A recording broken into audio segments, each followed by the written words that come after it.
Hello friends, welcome to my channel competitive English with primary TET.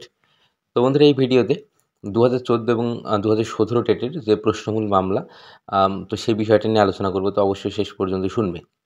আর তোমরা thumbnail দেখেও বুঝতে পারছো যে কোন কোন বিষয়গুলো আমি আলোচনা করতে চলেছি। দেখো, আমরা যেটা এর আগেও আলোচনা করেছি চ্যানেলের মাধ্যমে, 2014 এবং 17 টেটের যে প্রশ্নমূল মামলা, তো একটাতে রয়েছে প্রায় 23টা, 22টা এবং আরেকটাতে প্রায় 24টার মতো প্রশ্নমূল রয়েছে। তো এখান থেকে কটা প্রশ্ন সত্যিকারেই ভুল রয়েছে, তো সেই বিষয়টা পর্যালোচনার জন্য কলকাতা, বিশ্বভারতী এই দুটো ইউনিভার্সিটি থেকে এক্সপার্ট ছিলেন, এছাড়া পর্ষদের পক্ষ থেকে।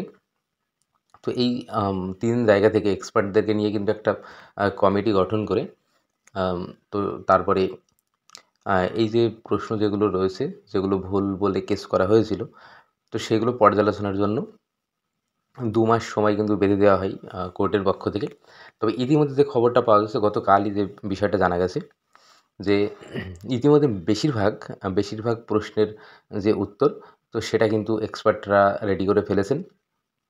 তো পর্ষদ কিন্তু ইতিমধ্যে একটা যে রিপোর্ট, তো সেটাও কিন্তু কোর্টে সাবমিট করেছে। তো তার পাশাপাশি যে বিষয়টা উঠে আসছে যে এখন নতুন করে আবার কিন্তু একটা কমিটি গঠন করার প্রয়োজন। কেন এটা বলছি? কারণ এই যে এক্সপার্টরা যে প্রশ্নগুলো ত্রুটি ছিল বা যে প্রশ্নগুলো ভুল বলে বিবেচিত হয়েছিল পিটিশনারদের দ্বারা, তো সেখানে পর্যালোচনা করে তারা প্রায় সব কোশ্চেনেই তারা রেডি করে ফেলেছে।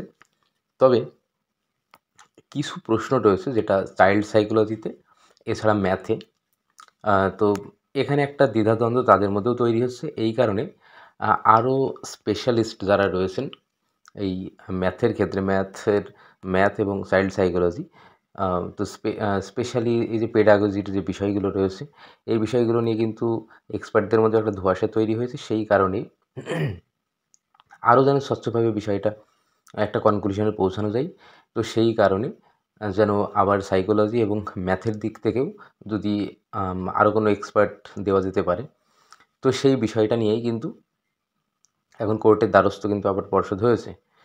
তো এই যে, তো যেহেতু 2 মাস সময় দেওয়া ছিল, তার মানে কিন্তু হিয়ারিংটা আরও অনেকটা পরে হতো।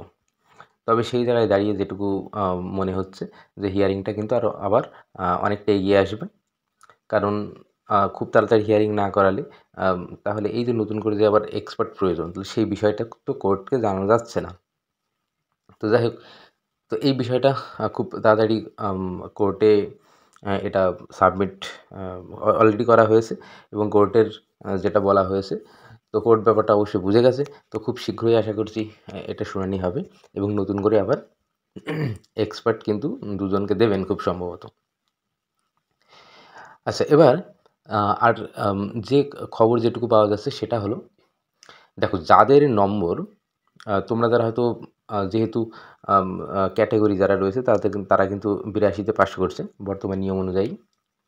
তবে যাদের মোটামুটি 82 থেকে হয়তো 2-3 কম রয়েছে, তো তাদের জন্য কিন্তু অবশ্যই একটা ভালো খবর কিন্তু অবশ্যই রয়েছে।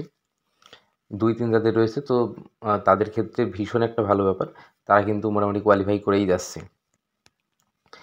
আর এই যে বিষয়, তো এই বিষয়টা কিন্তু আমার জানানোর ছিল, তো সেই বিষয়টা আমি তুলে ধরলাম। যেটুকু ঘটেছে, রিপোর্ট ইতিমধ্যে সাবমিট হয়েছে।